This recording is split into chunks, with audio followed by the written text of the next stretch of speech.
सर्वसामान्यांच्या हक्काचा आवाज जागर जनस्थान। हद्दपार असतानाही कुठलीही परवानगी न घेता शहरात वावरणाऱ्या आरोपीला गुन्हे शाखा युनिट 2च्या पथकाने भुजबळ कॉम्प्लेक्स समोर शिंदेगाव येथे ताब्यात घेतलंय।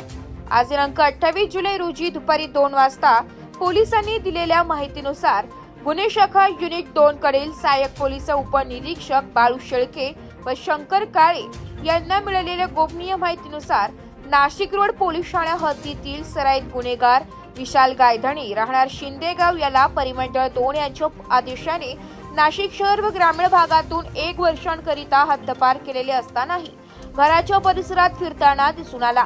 बातमीची खात्री करून वरिष्ठांच्या मार्गदर्शनाखाली सदर ठिकाणी सापळा रचून विशाल गायधणी याला ताब्यात घेण्यात आले। पुढील कारवाईसाठी नाशिक रोड पोलिसांच्या ताब्यात देण्यात आले।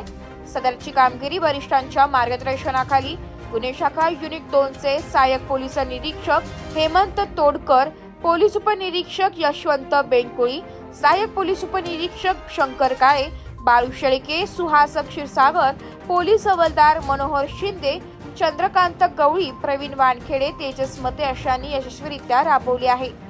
जागर जनस्थानकरिता संदीप नवसे, नाशिक।